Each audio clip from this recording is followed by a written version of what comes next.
Bien, comenzamos. Tengan ustedes buenas noches. Y estamos comenzando una nueva charla sobre salud. La idea fundamental es tratar de explicar por qué suceden algunas cosas, algunos problemas de salud en esta época. Inicialmente estas charlas partieron siendo simplemente capacitaciones para gente interesada y para mi red de distribuidores, y hemos ido ampliándonos cada vez más, ya que los temas resultan interesantes para personas que incluso son ajenas a la empresa y al consumo de nuestros productos, pero que obviamente la información que entregamos es a nivel general tan escueta que obviamente les sirve muchas veces para entender algunas cosas que suceden dentro de su salud, por así llamarlo, ¿no? Entonces vamos viendo, a semanas anteriores hablamos sobre el hígado, en otras semanas hablamos sobre el sistema circulatorio, hoy hablamos sobre el sistema digestivo. Estas charlas quedan grabadas en mi canal de YouTube. Mi canal es simplemente Jorge Bastías Opazo, mi nombre. Pero tenemos una característica. Regularmente hacemos la plática, mostramos la información y esa parte, digámoslo así, es lo que nosotros subimos al canal de YouTube. Después de la charla regularmente tenemos un pequeño ciclo de preguntas y respuestas, y regularmente esa parte no queda grabada, básicamente porque muchas veces se derivan los temas hacia otros sectores. Entonces, para evitar confusiones, regularmente no las grabamos, ¿no? Hay algunas personas que dicen incluso que son más interesantes las preguntas y las respuestas que la charla en sí misma, pero bueno, es una apreciación. Básicamente, lo primero que me queda es presentarme, ¿no? Mi nombre es Jorge Bastías. Soy una persona que hace muchos años, estoy muy interesada no solamente en las técnicas naturales, sino que en la fitoterapia y en investigación en terapias alternativas, etc. Y dentro de la empresa llevo aproximadamente unos 13 años de experiencia en OmniLife, y también no solamente manejando los productos, sino que también consumiéndolos. Nosotros comenzamos hace unos años atrás, hace más o menos 13, 14 años, con mi esposa. Tenía una rara enfermedad en ese momento. Hoy sabemos que se llama fibromialgia, y sin embargo, buscando todos los métodos naturales posibles, no encontrábamos ni el origen de la enfermedad, ni la solución a la misma, ¿no? Ustedes saben, y de hecho a algunos de ustedes les debe haber pasado, que cuando tienen un problema empiezan, como siempre decimos en forma coloquial, empezamos con el mejor médico y terminamos con el brujo del pueblo, ¿no? Y en realidad no tuvimos grandes resultados, hasta que aparecieron estos productos, y gracias a ellos mi esposa, Virginia, por los últimos 13 años no ha tenido picos de fibromialgia. Dentro de la medicina se dice que la fibromialgia no tiene cura, que las personas no se curan de fibromialgia. Yo también asevero que no se tiene cura, pero los últimos 13 años mi esposa no ha tenido nuevas manifestaciones de ella. Hemos aprendido mucho sobre el tema, porque obviamente la experiencia nuestra ha servido para que otras personas con fibromialgia también comiencen a tener una mejor calidad de vida, y me ha permitido ampliar, digámoslo así, mi propia área de búsqueda, ¿no? Yo me crié en un hogar en Chile donde toda nuestra vida estuvo, digámoslo así, relacionada con las plantas medicinales, con las cataplasmas, etc. Sin embargo, ese conocimiento era ancestral dentro de mi familia, ¿no? Y en ese interín solamente veíamos la salud a través de las plantas medicinales, ¿no? Y hoy entendemos que la fuerza más poderosa de la salud se encuentra dentro del cuerpo mismo, ¿no? Y que en realidad, si nosotros al cuerpo le damos lo que el cuerpo necesita, lo más probable es que logremos tener los resultados que buscamos, ¿no? O sea, los diferentes elementos que nos presenta la naturaleza son simplemente coayudadores o estimuladores para que sea nuestro cuerpo el que genere la curación, ¿no? Entonces, en esta búsqueda encontramos estos productos, comenzamos a aplicarlos, comenzamos a tener resultados. Obviamente después de 13 años hemos tenido no solamente muy buenos resultados, sino que excelentes resultados en muchas áreas, ¿no? Eh, Quizás una de las áreas más que más he ahondado sea el área de los problemas emocionales y psicológicos, ya que gracias a que una persona que primero fue cliente y después empezó a aplicar esta técnica, un médico psiquiatra, logramos tener muy buenos resultados con nuestros productos en cuestiones que tienen que ver con crisis de pánico, fobias, bipolaridad, y hemos llegado incluso a tener muy buenos resultados, por ejemplo, en cosas como fibromialgia, cáncer, etcétera, ¿no? Entendiendo siempre lo mismo, o sea, nada de lo que nosotros damos es un medicamento, son simplemente alimentos. Lo que pasa es que cuando nosotros le damos al cuerpo lo que el cuerpo necesita, el cuerpo sabe lo que tiene que hacer. Pero después tenemos otra área que es importante que también estudiemos y analicemos, que es por qué nos enfermamos. Vean ustedes, por ejemplo, que en esta época nosotros tenemos, digámoslo así, los índices de longevidad más grandes de la historia de la humanidad y sin embargo tenemos los índices de enfermedades también más grandes de esta época, ¿no?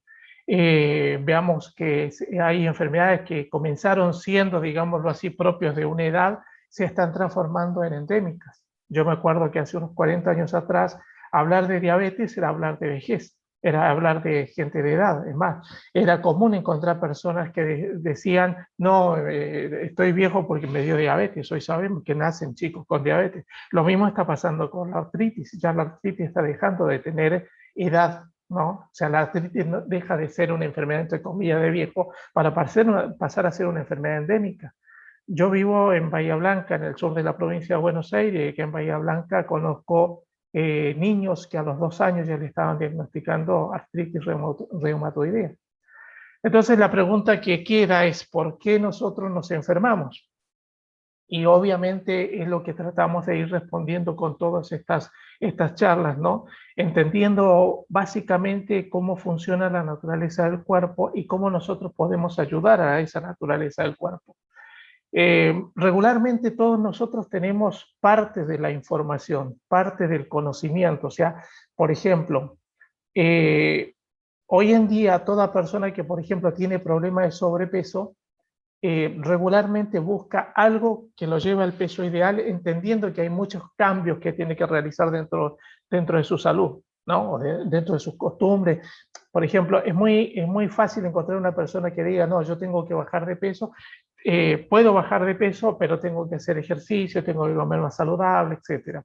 Hasta hace unos años atrás eso parecía algo medio que prácticamente que el sobrepeso era una cuestión de, entre comillas, mala suerte, ¿no? Hoy ya hay una cierta conciencia en torno a eso. Hay conciencia en torno al consumo de agua, por ejemplo, ya está habiendo conciencia en torno a la necesidad de hacer ejercicios moderados, de tener una alimentación más o menos saludable, etcétera. Sin embargo, nosotros tenemos un problema con eso y es que nos cuesta entender todavía que la mala alimentación y la buena alimentación no está tan separada, ¿no? Hasta ahora la gente cree que, entre comillas, la mala alimentación está dentro de algún local de comidas rápidas y está relacionada con los fritos y está relacionada, qué sé yo, con las salsas, etc.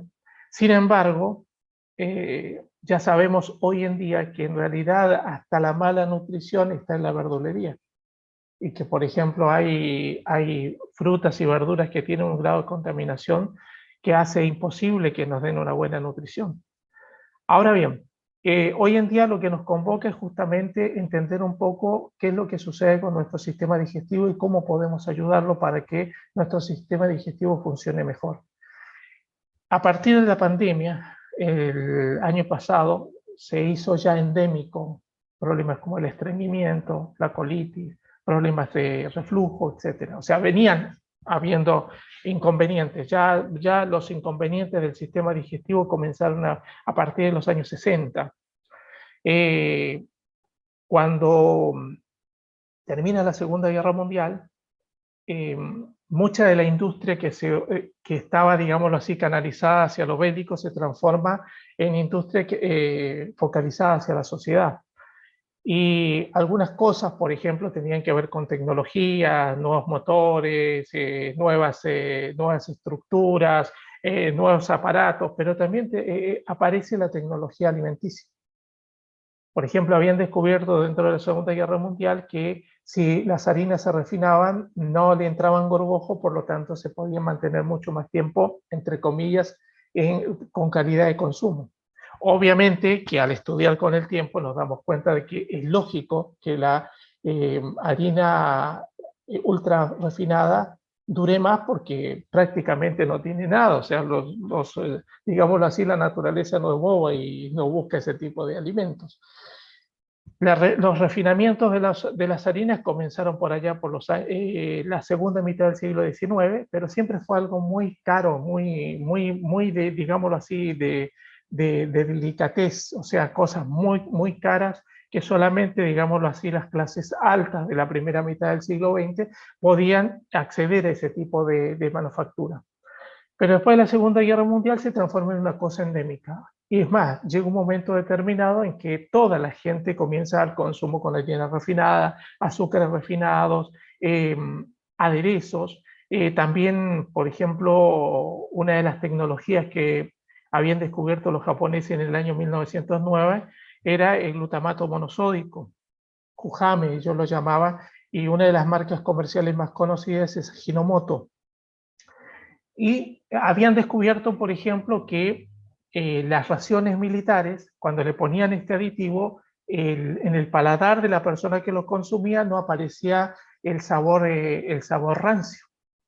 O sea, seguía teniendo un sabor, entre comillas, sabroso, aunque se tendían a enrarecer las raciones militares, porque obviamente tampoco estaba demasiado evolucionada la tecnología de la conservación de alimentos procesados. Cuando termina la Segunda Guerra Mundial, comienza la industria alimenticia a usar este producto. Entonces empiezan a aparecer el famoso glutamato monosódico, que hoy lo encontramos en todos los alimentos procesados. Encontramos incluso en las mermeladas, que le da ese sabor característico que hace que, digámoslo así, sean incluso más sabrosos que lo que podemos consumir en nuestra casa, ¿no? Es resaltador de sabor. Es tan fuerte eso que también se le conoce como el quinto sabor. Pero ¿qué es lo que fue sucediendo en torno a eso? En torno a eso comenzaron a aparecer las comidas procesadas y ultraprocesadas, y por la cual la mayoría de la población comenzó a elegirlas. Y a partir de los años 60 es cuando se comienza a disparar cosas como el estreñimiento, el cáncer de colon, la gastritis, la diverticulitis y todo ese tipo de enfermedades que hoy son tan comunes en la mayoría de las personas, ¿no? Entonces, la pregunta concreta que queda es, ¿qué hacemos para que este tipo de situaciones nosotros la podamos manejar? Entendiendo algo, vivimos en este mundo y en este mundo lo que más encontramos es justamente este tipo de alimentación, y muchos de nosotros, los que buscamos salud, tratamos de sustraernos. Pero la pregunta concreta es, ¿hasta cuánto o hasta cuándo nos podemos sustraer? Entonces, una de las primeras cosas que nosotros debemos entender es qué es el sistema digestivo. Y acá tenemos una gráfica que nos muestra el sistema digestivo en forma total para que lo entendamos. Muchas veces las personas creen que el sistema digestivo parte a partir del estómago. O sea que el estómago, digámoslo así, sería el primer órgano del sistema digestivo. Sin embargo, nosotros podemos definir el sistema digestivo desde la boca hasta el ano. Y obviamente pasando por el esófago, el estómago, el intestino delgado, el intestino grueso, y todas las partes que ellos componen, más, digámoslo así, órganos que estarían fuera, digamos, de la parte digestiva propiamente dicha, como el hígado, el páncreas y la vesícula biliar. ¿Por qué es importante entender esto? Porque obviamente los problemas digestivos, muchos de ellos, aunque se manifiestan en determinada parte, digámoslo así, de ese conducto, comienzan en otros órganos. Un ejemplo concreto: El sistema digestivo, decimos que comienza en la boca. Entonces la saliva nosotros no la tenemos que ver nada más que como un líquido. La saliva es directamente un conjunto de enzimas y bacterias que ya van preparando lo que nosotros ingerimos, lo van preparando para que las siguientes etapas de nuestro organismo la puedan digerir, procesar y aprovechar. ¿Cuál es el gran drama? Nosotros muchas veces tenemos problemas, por ejemplo, de costumbres, mascar poco y tragar mucho. Y eso hace que, por ejemplo, cosas como la carne se vuelvan tan indigestas. Recuerden ustedes algo, la carne se digiere por putrefacción y los vegetales por fermentación. Por eso es absurdo que nosotros, por ejemplo, comamos después de la carne, comamos frutas. ¿Por qué? Porque si comemos carne y después comemos fruta, la fruta regularmente se evacúa estomacalmente en aproximadamente 1 hora. La carne puede llegar a estar 5 horas en el intestino teniendo un buen metabolismo intestinal. En algunos casos mucho más. Por ejemplo, las personas que tienen problemas con la glándula tiroides o las personas que no tienen vesícula biliar regularmente tienen ralentificado el sistema digestivo. Entonces, ¿qué es lo que sucede? Comemos carne y, por ejemplo, es común acá en la Argentina que la persona va a algún asado y después le ofrecen, por ejemplo, un cítrico, una naranja o una pera o una mandarina, por ejemplo, y la consume. Y eso queda arriba. ¿Qué es lo que sucede? Que la persona, el estómago necesita digerir la carne para que luego se digiera la fruta. ¿Y eso qué genera? Fermentación. Y esa fermentación que produce gases, produce la fermentación, recuerden ustedes, los azúcares fermentados básicamente se transforman en alcoholes, se fermentan. Entonces eso con el tiempo va provocando una serie de mecanismos orgánicos que van, por ejemplo, haciendo variar el pH del sistema digestivo. Regularmente hay una tendencia a creer que el pH del sistema digestivo es alcalino. En realidad el pH del sistema digestivo es levemente ácido.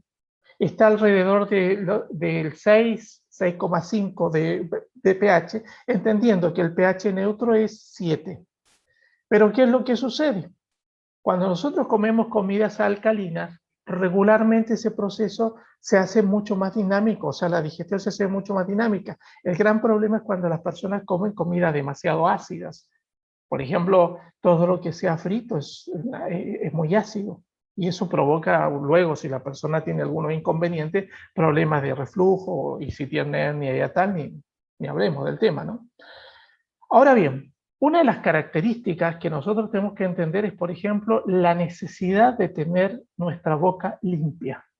Y cuando me refiero a boca limpia, me estoy refiriendo a la boca lo más libre de bacterias posible. Ya está estudiado y ya se sabe que, por ejemplo, muchas de las bacterias que existen en nuestras encías pueden llegar a provocar afecciones coronarias. ¿Y por qué? Porque pasan directamente a la sangre y de la sangre obviamente terminan dentro de nuestro organismo y comienzan a afectar nuestro corazón. Conclusión, por ejemplo, hay estudios que demuestran que una persona que se cepilla por lo menos 2 veces al día los dientes con un buen dentífrico tiene mucha menos probabilidad de sufrir determinadas afecciones coronarias que una persona que simplemente no lo hace. Entonces, la salud de nuestro sistema digestivo no comienza en el estómago, ni en el esófago, ni en ningún lado, comienza en nuestra boca. Y hay un montón de otras cosas más que podríamos estudiar sobre el tema de la boca y nuestras cuestiones, digámoslo así, enzimáticas.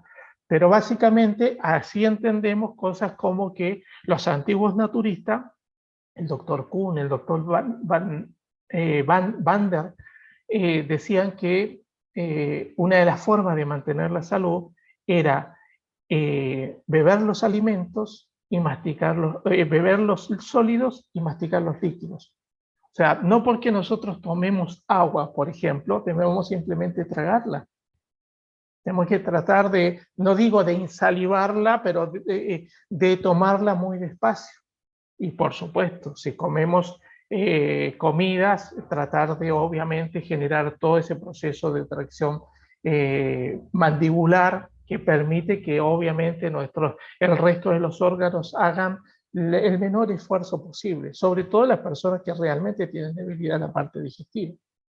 Ahora bien, dicho esto, una de las características que nos toca ver es las enfermedades comunes que nosotros encontramos en nuestro aparato digestivo.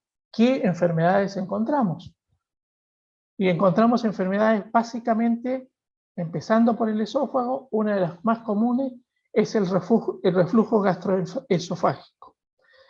Esto genera regularmente acidez, mal aliento, erosión en los dientes, náusea, dolor en el pecho y problemas para tragar o respirar.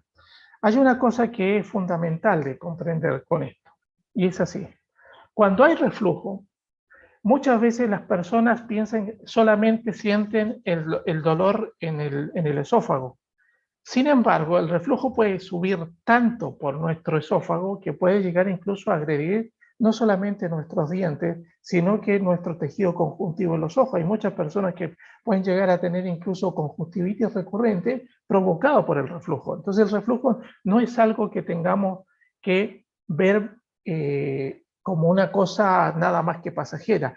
¿Cuál es la historia de esto? Que regularmente las personas terminan tomando y haciéndose adictos a tomar elementos que supuestamente son inhibidores de la bomba de protonio, o sea, son, digámoslo así, antiácidos. ¿Cuál es el drama? El drama es que muchos de ellos en realidad tienen efectos secundarios. Uno de ellos son los prazoles, cloraprazol, omeprazol, etcétera, que son productos que inhiben la absorción de la vitamina B12. Recuerden ustedes que la vitamina B12, básicamente dentro de la naturaleza existen las carnes. También, obviamente, hay una forma de cultivar la vitamina B12 que, por ejemplo, la tienen nuestros productos, que es cultivada dentro de levaduras. Entonces, las levaduras producen vitamina B12 y, obviamente, la vitamina B12 natural, de origen orgánico, la que nosotros podemos consumir a través de nuestros productos. Pero, ¿qué pasa cuando la vitamina B12 no está presente? Cuando la vitamina B12 no está presente, pasan básicamente dos cosas. Hay mala absorción del hierro, por lo tanto puede haber anemia, y la falta de vitamina B12 provoca problemas cognitivos. ¿Eso qué significa? Por ejemplo, tendencia a no tener, digámoslo así, memoria momentánea. O sea, encontramos personas que de repente se acuerdan lo que cenaron en la cena de Navidad del año pasado y les cuesta darse cuenta que cenaron el día anterior. O sea, la memoria del momento comienza a flaquear.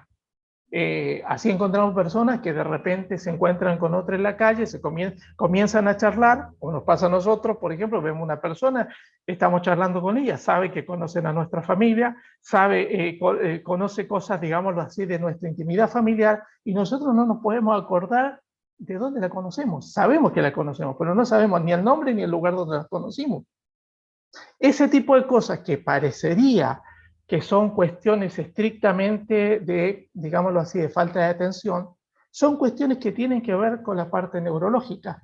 Lógicamente, todavía no hemos preparado una charla con respecto al tema, pero básicamente está íntimamente relacionado con la mala absorción de vitamina B12 y en este caso podríamos incluso hablar de la suplementación de colina, que es una vitamina, digámoslo así, también del complejo B, funciona también como un aminoácido, que ayudaría a producir una comunicación entre los neurotransmisores. Pero básicamente, ¿de dónde surgió? De los antiácidos. Por eso hay que tratar de buscar alternativas naturales.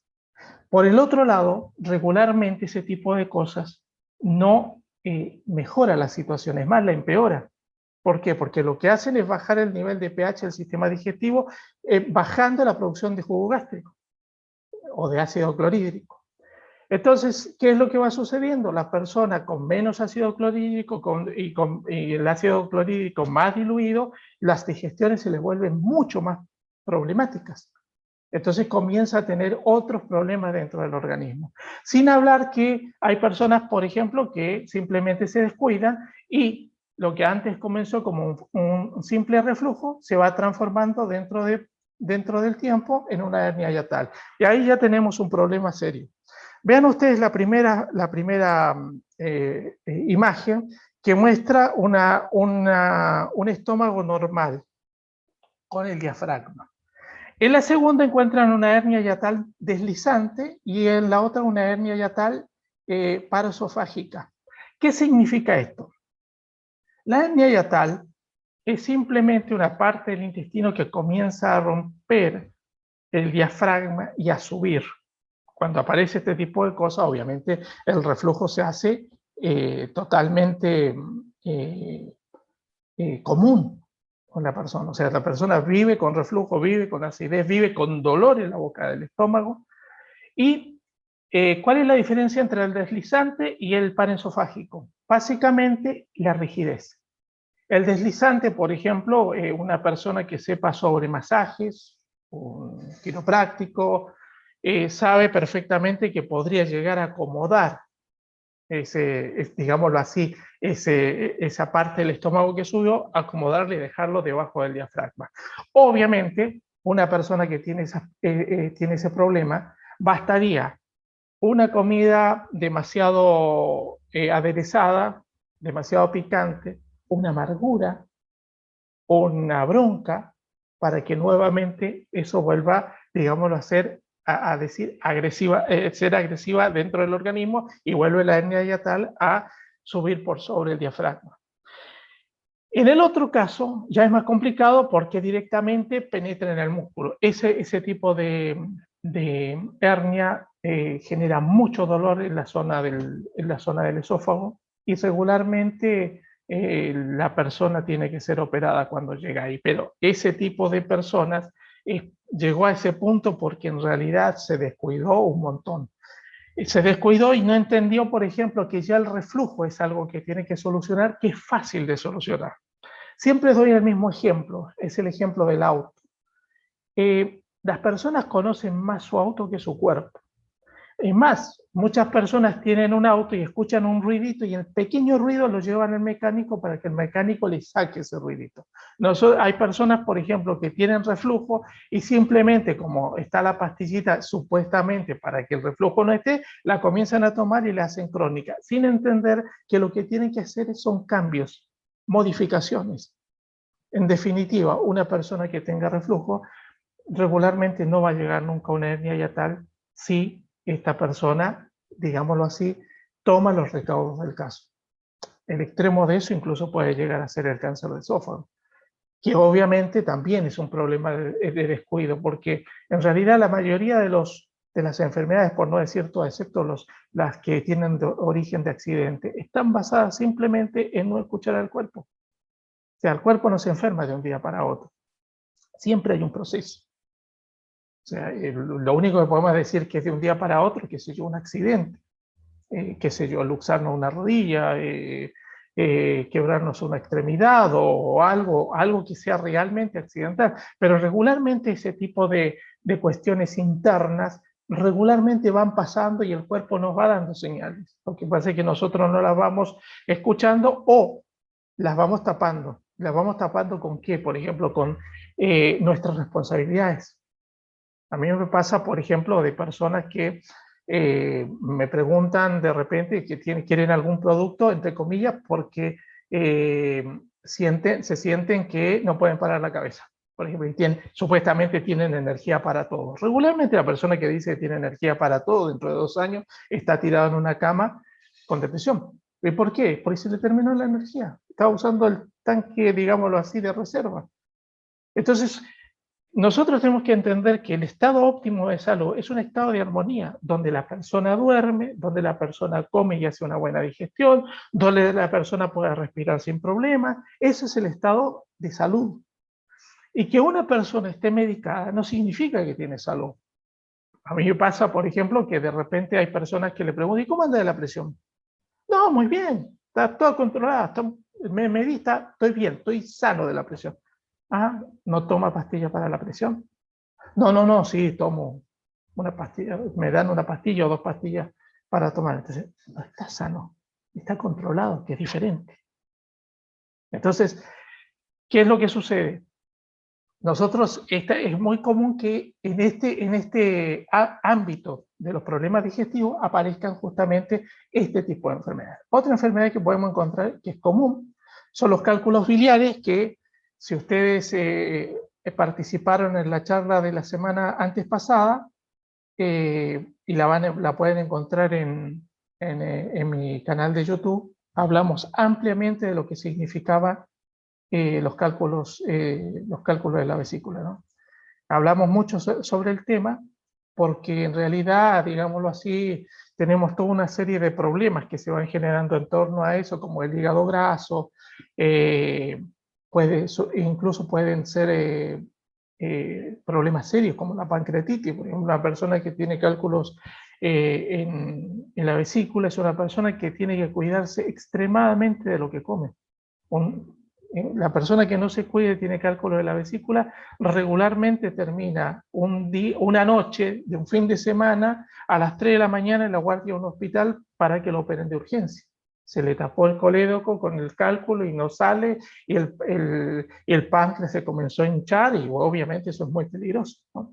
Entonces, si tenemos propensión a los cálculos, tenemos que tratar de mantener, digámoslo así, una estructura de alimentación y de cuidado que nos permita poder tener salud dentro de eso. En Europa ya la operación de los cálculos de vesícula ya no se es proclive a ella, porque se ha descubierto, por ejemplo, que las personas cuando se les saca la vesícula sienten como que le dieron carta libre para comer lo que quiera, y con el tiempo comienzan a generar hígado graso. Entonces, para evitar eso, o sea, no solamente para evitar eso, mientras esté la vesícula y la persona tenga conciencia de que tiene que manejar su alimentación, la vesícula va a estar, capaz que hasta cálculo está, y las posibilidades de tener hígado graso se disipan mucho, ¿no? Entendiendo que la base de todo eso es tener una buena alimentación. Pero es también una enfermedad muy común que aparece dentro del sistema digestivo. Otra de las enfermedades es la celiaquía. Hay muchas enfermedades, por ejemplo, la celiaquía es una enfermedad que el primer documento que hay de ella es del siglo II después de Cristo, ¿no? Pero en esta época se está transformando en algo endémico. Tengo por ahí una clienta que trabaja en el laboratorio de análisis clínicos del Hospital Municipal de la ciudad, y me cuenta que regularmente ellos hacen unos 300 análisis por día. De esos 300 análisis, por lo menos 150 tienen que ver con los problemas digestivos, que van obviamente, desde celiaquía o intolerancia al gluten. ¿Y por qué está sucediendo eso? Básicamente está sucediendo por problemas de alimentación. Básicamente es eso. Hay un escritor, el doctor, ya me voy a acordar, ya me voy a acordar del nombre del escritor, Jorge Adum. Jorge Adum tiene un libro que se llama Las memorias elementales de la naturaleza.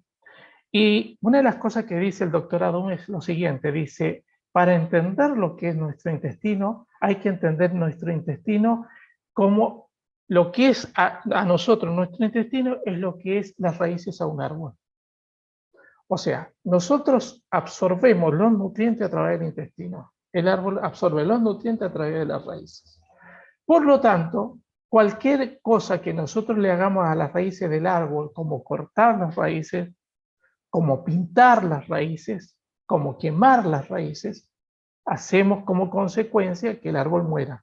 Bueno, nosotros regularmente en nuestra alimentación estamos agrediendo, quemando, abusando de nuestros intestinos, y obviamente eso repercute en muchas otras áreas, ¿no? Estamos preparando una charla sobre la salud de la piel, ¿no? Sobre las manchas, rosáceas, etcétera, y dentro de esa charla vamos a ver cómo el intestino juega un valor fundamental en todo el proceso de salud de nuestra piel y de nuestro pelo, ¿no? Entonces, también tenemos esto, que obviamente es una de las enfermedades del sistema inmunitario, ¿no? Es el sistema inmunitario que reacciona causando una verdadera reacción inflamatoria a las vellosidades intestinales. Y cuando se habla de celiaquía, siempre se habla de TAC, que sería trigo, avena, centeno y cebada. Pero de esto hay que reconocer lo siguiente: en realidad el problema no es la avena en sí misma. Regularmente se asocia a la avena porque regularmente la avena se procesa en los mismos ambientes donde se procesa el trigo, el centeno y la cebada, que en realidad son los que tienen gluten. Pero, por ejemplo, una persona que consiguiese avena donde no hubiese sido procesada, digámoslo así, en molinillos o en moliendas o en manufacturación, no hubiese sido procesado ni trigo, ni cebada, ni centeno, la persona lo puede consumir sin ningún problema, porque el problema no es la avena, es con qué la avena se juntó, por decirlo de alguna manera, ¿no? Entonces, ¿por qué hacemos esta aclaración? Porque obviamente se habla del TAC, pero dentro del TAC hay una cláusula, y esa cláusula es la cláusula de la avena de lo que estamos hablando. Otra de las enfermedades comunes es la enfermedad de Crohn, que también es una enfermedad del sistema inmunológico, que es, digámoslo así, una inflamación de la parte final del intestino delgado, o sea, casi donde comienza el intestino grueso o el colon, cerca del apéndice, ¿no?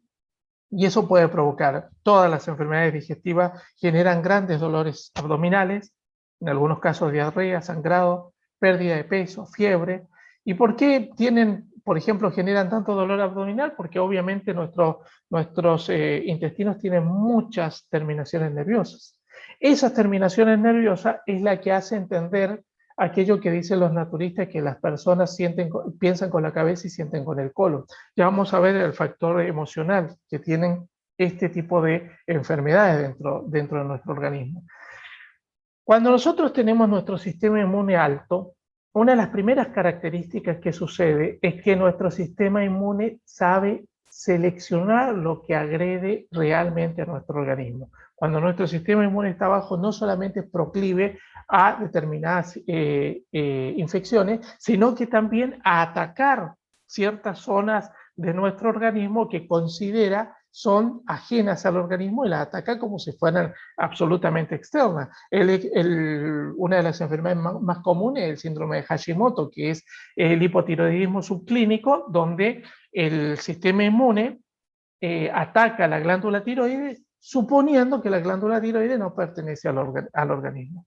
Otra característica es, durante más o menos unos 20 años, se especuló o se recomendó a las madres que dieran a sus hijos leche maternizada, ¿no? O sea, incluso llegaron a suponer que amamantar al hijo era una actividad antihigiénica. Estoy hablando sobre todo de los años 70.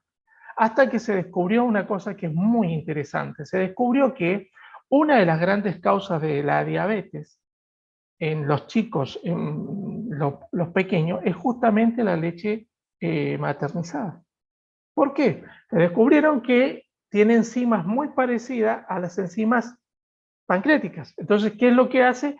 El organismo las entiende como ajenas y comienza a atacar al páncreas. Conclusión, tenemos problemas de salud por un problema de alimentación. Esa es una de las tantas razones por las cuales en la actualidad toda la información que hay con respecto a la alimentación de bebés está dada en torno a la leche materna y circunscrita a la leche materna. Ahora bien, otra enfermedad que también es una enfermedad autoinmune es la colitis ulcerosa, que obviamente es la siguiente parte, digámoslo así, de nuestro intestino. La enfermedad de Crohn comienza, digámoslo así, donde termina el intestino delgado, y esta está dentro del intestino grueso. Obviamente pasa exactamente lo mismo: dolor abdominal, inflamación, muchos problemas de piel, básicamente porque una de las características que tienen todas las enfermedades digestivas es que hace que la persona llegue a un instante en que hasta le tenga miedo a la comida, porque no sabe qué comer, ¿no? Entonces, ¿qué es lo que va sucediendo? Se va generando una desnutrición sistémica. A la par que cuando se genera todo ese tipo de inflamaciones, siempre hay una reacción que va hacia afuera y muchas veces ataca nuestra piel. Por eso es que ustedes van a encontrar que regularmente las personas que tienen rosácea también tienen problemas digestivos, porque hay una relación directa entre uno y el otro, ¿no? Y esto está basado justamente en el proceso inflamatorio que nosotros podamos llegar a tener dentro de nuestro sistema digestivo. Ahora bien, después tenemos el síndrome de intestino irritable. El síndrome de intestino irritable, por supuesto, al ser una enfermedad también autoinmune, los elementos son muy similares a la enfermedad de Crohn y, por supuesto, también tiene mucho que ver con inflamación, tiene mucho que ver con problemas gastrointestinales, colitis, problemas severos de evacuación. En algunos casos eso genera una irritación que incluso llega hasta, digámoslo así, hasta el esfínter del ano, entonces la persona obviamente siente todo el organismo que se le quema. Hay un hecho que es interesante. El síndrome de intestino irritable está muy relacionado con los estados emocionales, muy relacionado. Es más, hay muchas personas que terminan, digámoslo así, teniendo muy buen control sobre el intestino irritado, gracias a cosas como el yoga o la meditación.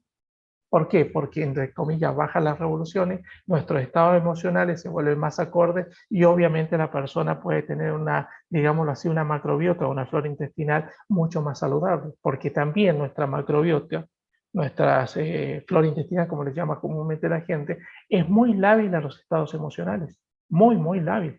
Por eso es que, por ejemplo, hay personas que por una angustia, un miedo, por irritabilidad, etcétera, terminan, ¿no?, o con colitis, o con estreñimiento, o con dolores abdominales, donde, por ejemplo, es muy común ese tipo de personas que se hace decenas de estudios, colonoscopía, endoscopía, qué sé yo, le hacen una serie de pruebas de sangre, pruebas de materia fecal, y no le encuentran nada. Sin embargo, basta que nosotros veamos el carácter de la persona para que nos demos cuenta de que el problema no es, entre comillas, de la química del organismo, sino que son sus estados emocionales la que modifica la química del organismo y tiene los problemas digestivos que obviamente tienen. Piensen ustedes, por ejemplo, que pasa lo mismo con la fibromialgia. Hasta hace muy pocos años la fibromialgia no era diagnosticada. Cuando, por ejemplo, mi esposa la tenía, no había un diagnóstico claro acá en Bahía Blanca y muchas veces pensaron que era una persona que estaba tratando de llamar la atención, que eran síntomas de premenopáusicos y no, era fibromialgia. Es más, hoy en día la fibromialgia no tiene un diagnóstico. O sea, no hay un estudio que la persona lo pueda imprimir, digámoslo así, llevárselo al médico y decir, tengo fibromialgia. La fibromialgia se diagnostica por descarte. O sea, se encontró que no había nada, puede ser fibromialgia. Y los medicamentos que existen para la fibromialgia, por ejemplo, la pregabalina, que es lo que más se usa, es un medicamento hecho para la epilepsia. De la misma manera, muchas veces hay personas que terminan tomando, entre comillas, medicación para el intestino irritable, y en realidad no hay una medicación clara para eso. No existe una medicación clara para eso. Muchas veces incluso son placebos. Otra enfermedad común son los hemorroides. Y acá encontramos que esto está muy relacionado con el estreñimiento crónico. Y obviamente, regularmente aparecen también las diarreas y una de las grandes causas son la falta de fibra en la dieta y el estrés. Es más, antes de la Segunda Guerra Mundial era muy difícil encontrar gente con estreñimiento crónico, muy difícil, porque la cantidad de fibra que las personas tomaban o consumían era muy alta. Es más, lo que consumían de una u otra manera tenía fibra. Era la época de las harinas, entre comillas, integrales, que llamamos hoy, pero la harina común era esa, integral, con el grano, con todo, perdón, con la cáscara, con todo. Los azúcares también eran orgánicos, no existía el azúcar refinada en las condiciones que la vemos ahora. Sí existían, pero estaban muy lejos, digámoslo así, del común de la gente, ¿no? Entonces, ¿qué era lo que sucedía? No había grandes problemas del sistema digestivo, del estreñimiento.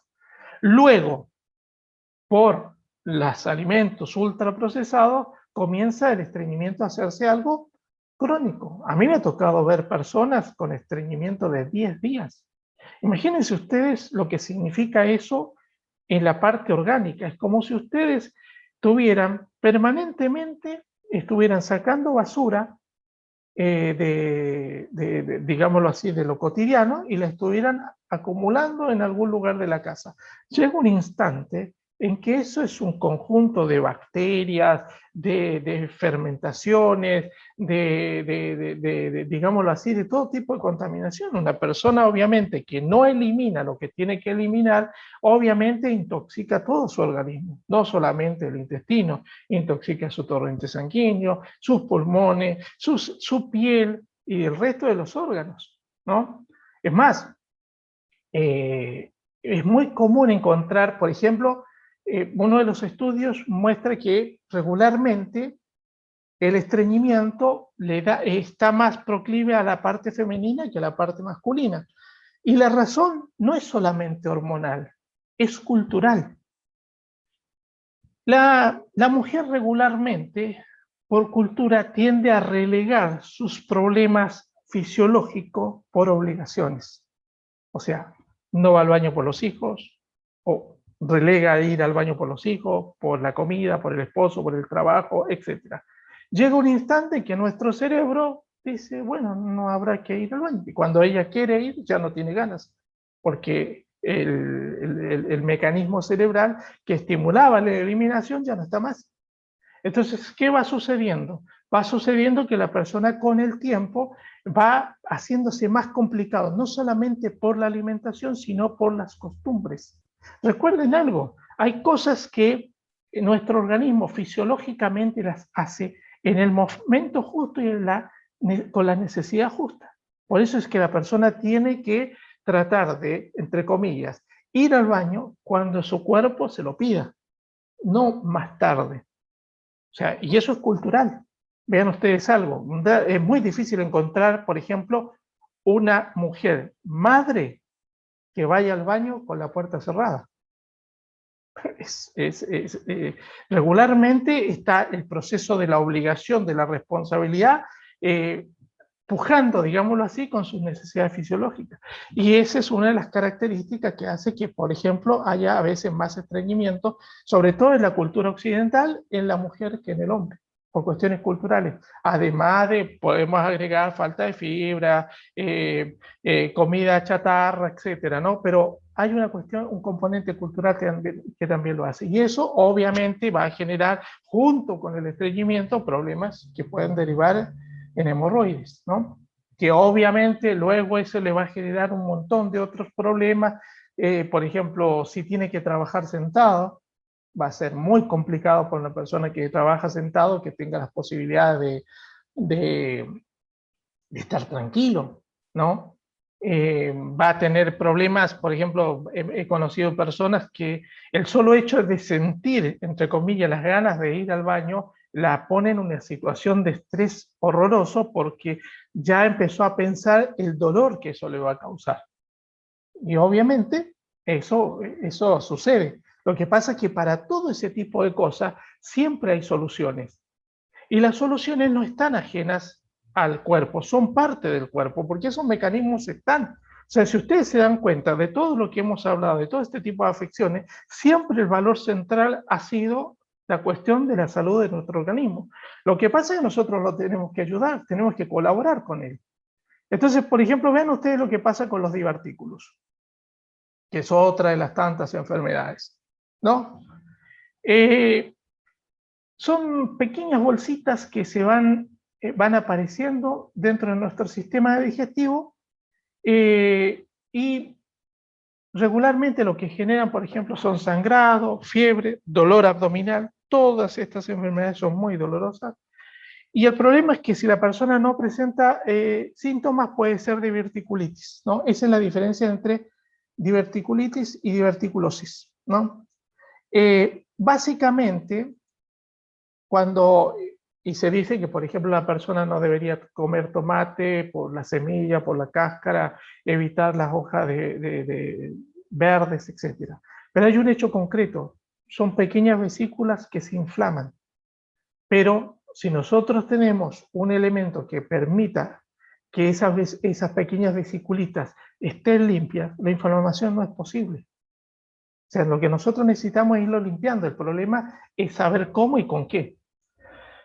Bueno, esto es la cantidad de enfermedades que nosotros podemos encontrar, que son las más generales, ¿no? Después vienen un montón de otras que son en realidad, muchos de ellos son síndromes que son demasiado específicos. Pero